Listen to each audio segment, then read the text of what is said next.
Amigos, ¿qué tal? Bienvenidos a Cambio de Agujas. Hoy con nosotros se sienta en este tren Laura. Laura, ¿qué tal? ¿Cómo estamos? Muy bien, ¿y tú? Bueno, pues yo estoy aquí, genial, encantada de estar aquí hoy contigo.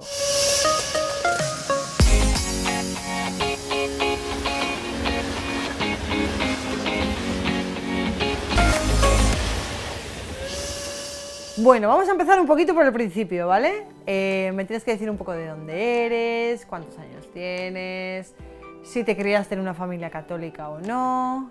Cuéntame. Ok, pues soy de los Estados Unidos, soy de Virginia. Tengo 24 años, nací y me crié como católica, pero... Bueno, mi madre es católica, mi padre es ortodoxo ruso, así que nos criamos en una familia un poco dividida. Pero sí, yo me crié en un ambiente católico. Éramos católicos de domingo. Íbamos a misa los domingos, bendecíamos la mesa antes de comer, pero aparte de esto, no se hablaba mucho de Dios. Mi madre sí que lo intentaba.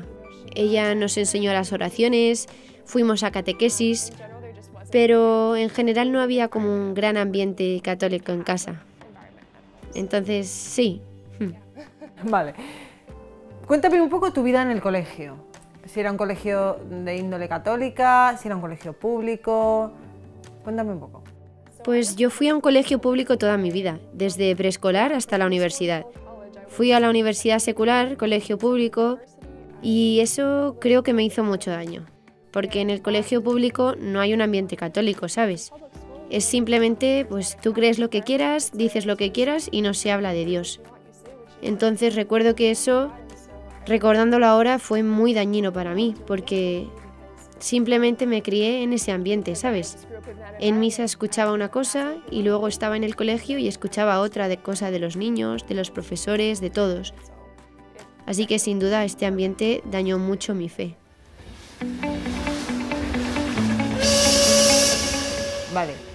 ¿Cómo definirías tu adolescencia? Quiero decir... ¿En qué te fijabas tú en tu adolescencia? Has contado un poco que, bueno, pues pese a haber ido a una escuela pública y haber tenido una relación católica en casa, pero la escuela pública no te dejaba quizás afianzar, ¿no? Sí, sí. Ese sentir católico. Bueno, pues ahora defínete como adolescente. ¿Cómo era Laura adolescente? ¿En qué se fijaba? O yo qué sé, pues ella misma... Sí, pues de niña y según iba creciendo era muy tranquila, muy estudiosa, me encantaba leer, dibujar, escribir, era muy creativa y tenía una gran imaginación. Y en este entorno de la escuela pública esto se desarrolla. Y sí, en este sentido tenía una gran imaginación. Y creo que de niña también era muy pura. Y también pues pienso que al pasar por ese entorno de escuela pública perdí mucha de esa inocencia. Y empecé a usar esa creatividad y esa imaginación de maneras que no eran buenas, ¿sabes? Así que creo que sí, no puedo echar la culpa a los demás, porque también depende de mí. Pero sí, había una tendencia en mí de... Me encantaba lo hermoso, siempre. Siempre me ha encantado lo hermoso. Y creo que estar en la escuela pública... pues uno aprende de cierta manera, se aprende a pensar de cierta manera. Hay ciertas ideologías que se presentan y que se presentaron a mí como hermosas. Así que como adolescente es cuando yo me aferré a eso. Y bueno, luego poco a poco, a medida que crecía, empecé a perder más y más mi fe. Ir a la ESO, ir al instituto, era simplemente perder más y más inocencia, perder más fe año por año. Empecé a cuestionar las cosas que la iglesia enseñaba y sí, cuando fui a la universidad yo era completamente diferente de cuando la empecé como adolescente.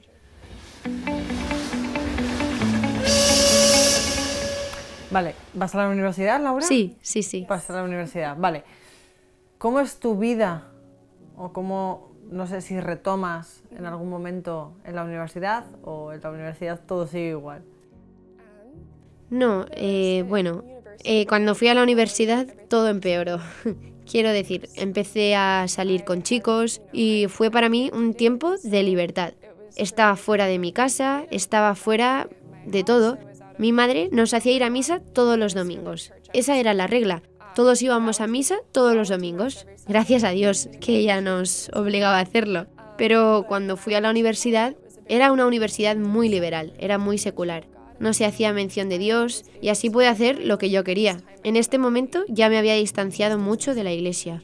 Pude expresarme mejor en la universidad porque todos los demás pensaban lo mismo que yo. Era más feminista, era más liberal. Entonces encontré este ambiente en el que pues podía ser yo misma. Así que llegó un punto en la universidad en el que me alejé por completo. Recuerdo que llamé a mi madre y le dije, ya no voy a ir a misa nunca más. He terminado con la iglesia, he terminado con la doctrina, he terminado con las reglas. Y empecé a vivir una vida en pecado mortal. Estaba viviendo en pecado mortal. La iglesia me decía una cosa que yo no podía.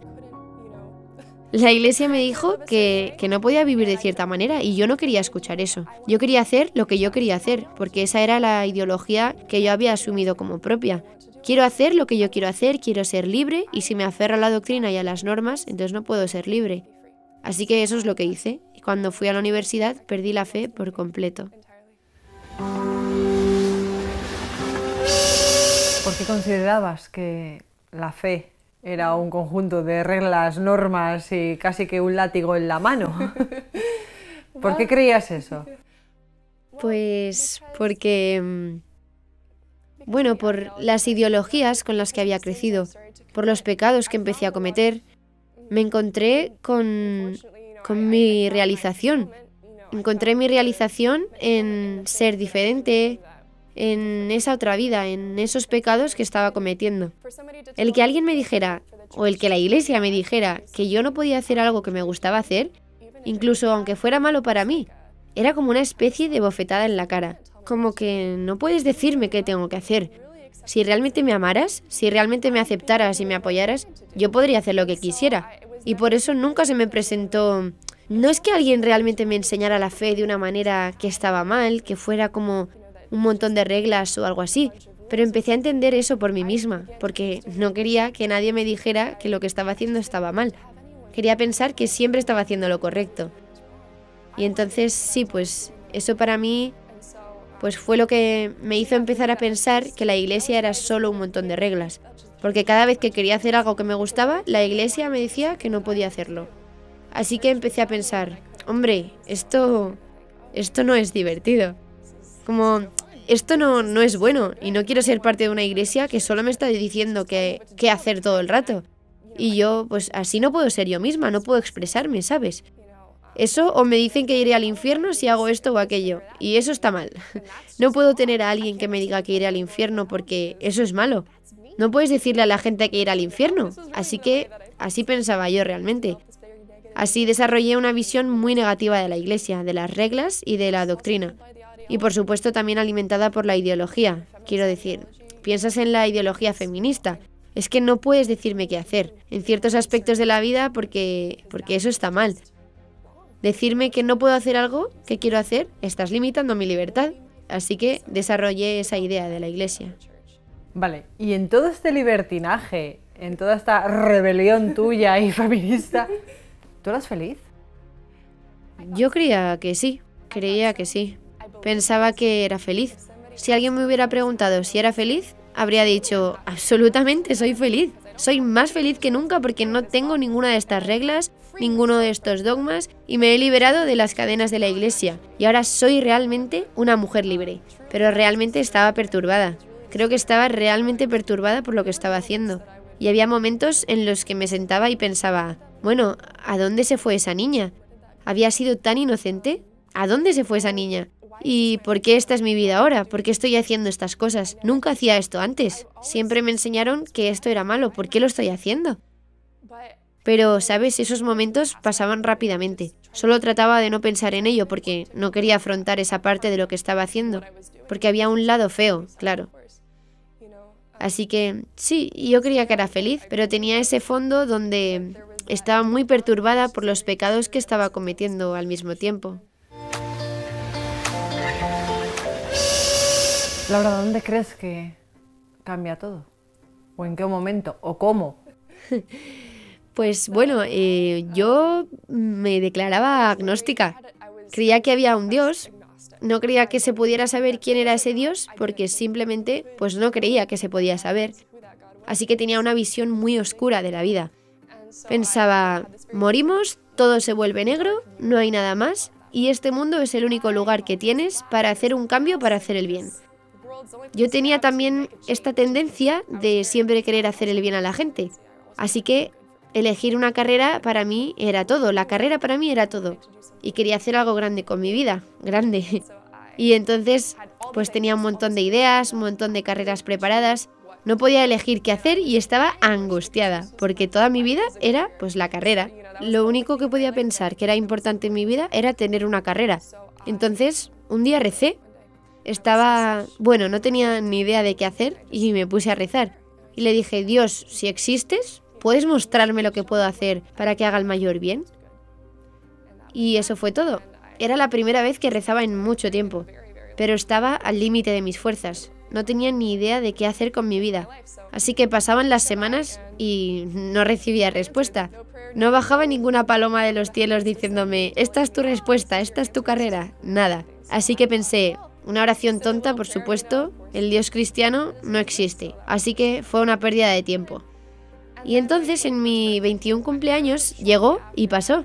Y recuerdo que poco después, no sé cómo pasó, si fue algo... Pero bueno, un día quise aprender sobre Santa Juana de Arco. Solo recuerdo que tenía muchas ganas de aprender sobre ella porque pues no tenía ninguna devoción a ningún santo, no pensaba en los santos. De hecho, para mí no eran mi tipo de amigos, se podría decir. Así que, bueno, empecé a aprender sobre ella, la busqué en internet, busqué sus juicios, vi vídeos, vi películas, vi todo. Por una semana estaba obsesionada. Estaba obsesionada y cosas en mí empezaron a cambiar.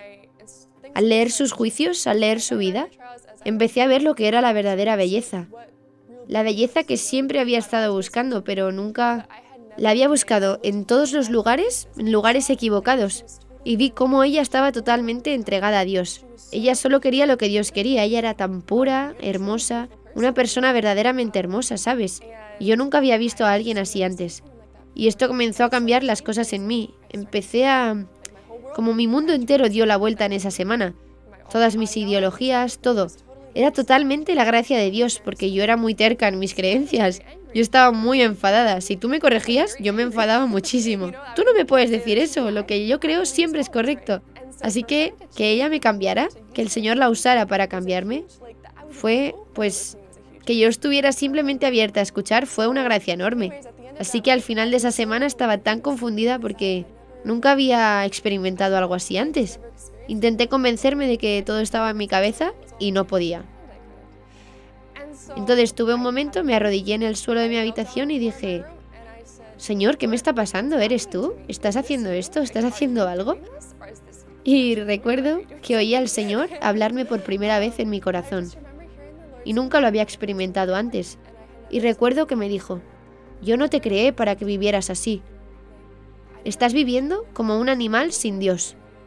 Y sí, como que Él me había enviado a Santa Juana de Arco. Sí, porque tenía que ser como ella, pero también porque Él quería que yo fuera una santa también.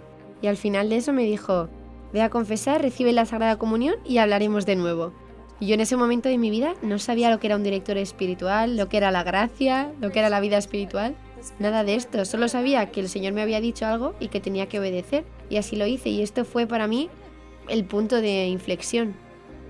Laura, antes has comentado que te creías agnóstica, que querías ser agnóstica. ¿Por qué? ¿Por qué querías ser agnóstica? ¿Por qué no querías creer en un Dios concreto? Bueno, yo diría que porque es fácil ser agnóstica. Ser ateo es realmente tener que decir, yo creo que no hay Dios. Y bueno, yo veía el mundo y había algo acerca de la creación que me hablaba, que decía, hay algo inteligente detrás de todo esto. La belleza, todo me decía que había algún creador, había algún diseño en todo.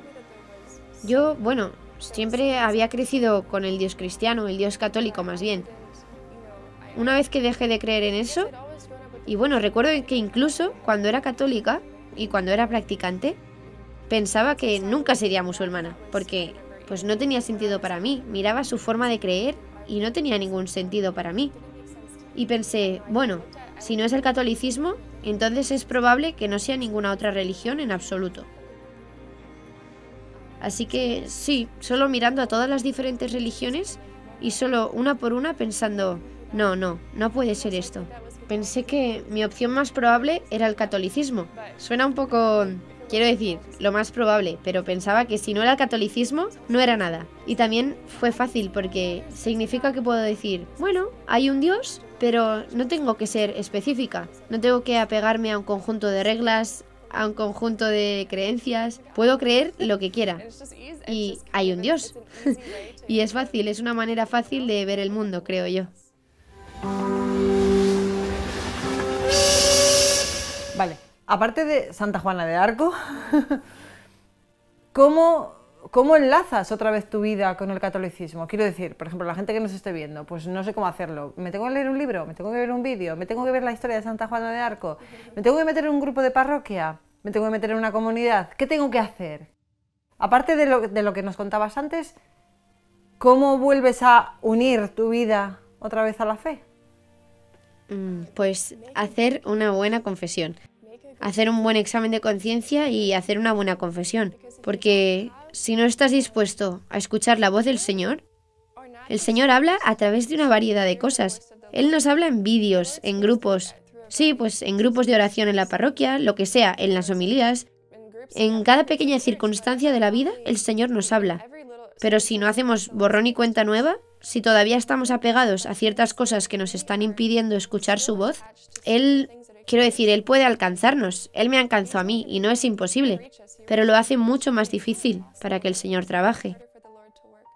Así que yo diría primero, haz una buena confesión y realmente intenta tener una disposición abierta ante el Señor. Como cualquier cosa que quieras, cualquier cosa que me digas, yo te escucho y lo quiero. Yo quiero hacer lo que tú quieres que haga, Señor. Y luego a partir de ahí, pues obviamente la misa es muy importante. La misa diaria, si puedes. La misa diaria es tan importante. El poder recibir la Eucaristía cada día es un privilegio, es una bendición. Tener la vida de Cristo en tu alma es increíble. Así que en ese sentido solo empieza desde ahí. Pero eso es lo básico. Y creo que a partir de ahí empiezas a encontrar libros, y empiezas a encontrar grupos de oración, y empiezas a encontrar otras cosas.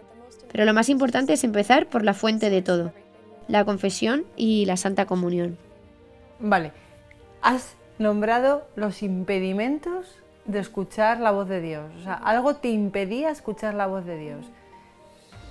No sé, hablando de ti, o bajo la experiencia de haber contado este testimonio a más gente, ¿qué crees que es lo que nos impide escuchar la voz de Dios? El egoísmo. El egoísmo es un monstruo horrible, horrible de verdad, porque nos impide escuchar la voz del Señor.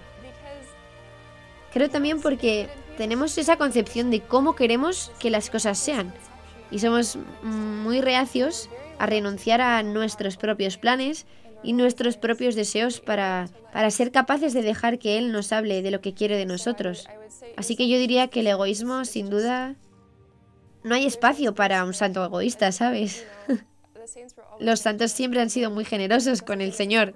Así que yo diría, primero, líbrate de todo el egoísmo, todos los planes, todas tus maneras de hacer las cosas, de cómo quieres que las cosas sean, y solo deja que el Señor haga lo que quiere hacer y reorganizar lo que quiere reorganizar en tu alma. ¿Qué papel juega la Virgen en toda esta conversión? Un papel enorme. La Virgen tuvo un gran papel, porque, voy a retroceder un poco. Antes de que, más bien mientras estaba viviendo en pecado mortal, tuve esta experiencia que más tarde me di cuenta de que era una gran gracia del Señor, pero en ese momento era solo para mí aterradora. Recuerdo que un día, es una de esas gracias que recuerdo dónde estaba, lo que estaba haciendo, todo. Estaba en mi casa y yo sentía que me iba al infierno. Lo sabía con certeza que me iba al infierno y me asustó muchísimo porque lo sabía. Yo fui bien catequizada, sabía lo que era un pecado mortal, sabía que estaba cometiendo pecado mortal y no me importaba. No me importaba lo suficiente porque yo era egoísta y quería vivir mi vida de la manera que yo quería. Así que sabía muy bien que iba a ir al infierno a causa de estos pecados. Pero me vino de repente este conocimiento Y yo estaba llorando y llorando y mis padres estaban como, ¿por qué estás llorando? Y yo estaba como, yo no quiero contaros por qué estoy llorando, solo sé que voy a ir al infierno. Y ellos estaban muy perturbados y yo estaba muy perturbada. Y fue uno de esos momentos en que se me presentó una opción realmente, o cambio mi vida y salvo mi alma, o no cambio mi forma de vida y voy a ir al infierno. Y yo sabía que tenía esas dos decisiones y elegí seguir viviendo mi vida de la manera que era. Y desde ese momento traté de olvidar y no pensar en esto durante años. Después tuve mi conversión y estaba pensando un día, bueno, ¿por qué he tenido una conversión?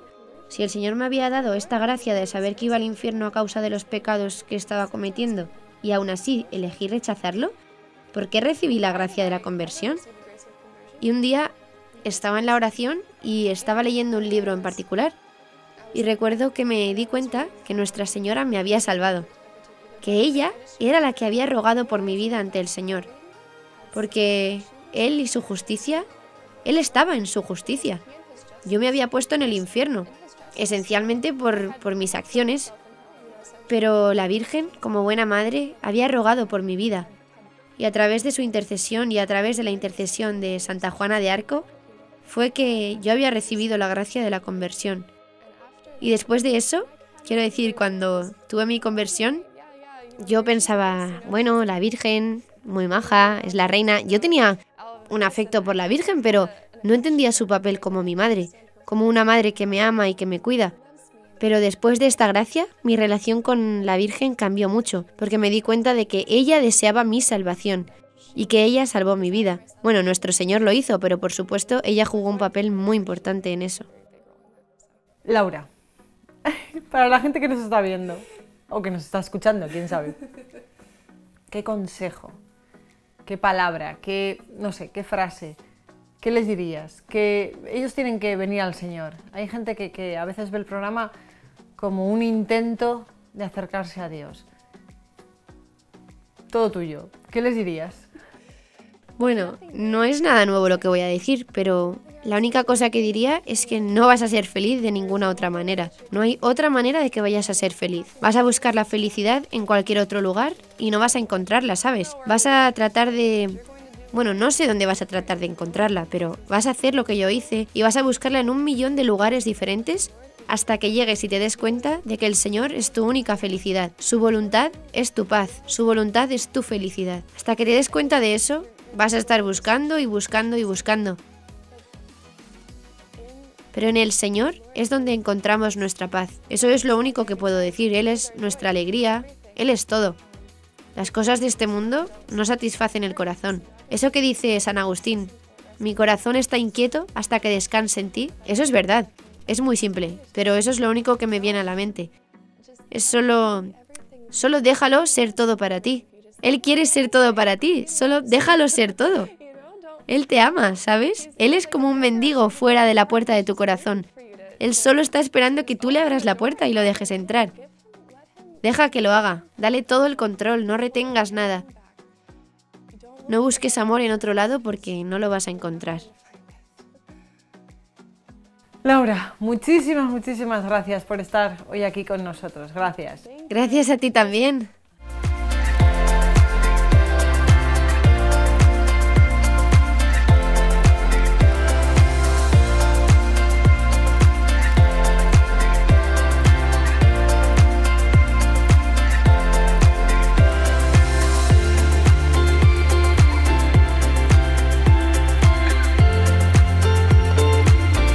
Amigos, vivimos en una sociedad en la que buscamos cubrir necesidades. Así. Dios cubre esas necesidades. A veces no nos lo creemos, pero no nos lo creemos porque lo desconocemos. Quizás debiéramos meternos en conocer a Dios con una buena confesión, con un buen movimiento, con una referencia, una parroquia, una lectura, algo, pero conocer, porque sí va a cubrir esas necesidades que nosotros en el mundo intentamos cubrir de otras maneras. Gracias por estar hoy aquí con nosotros.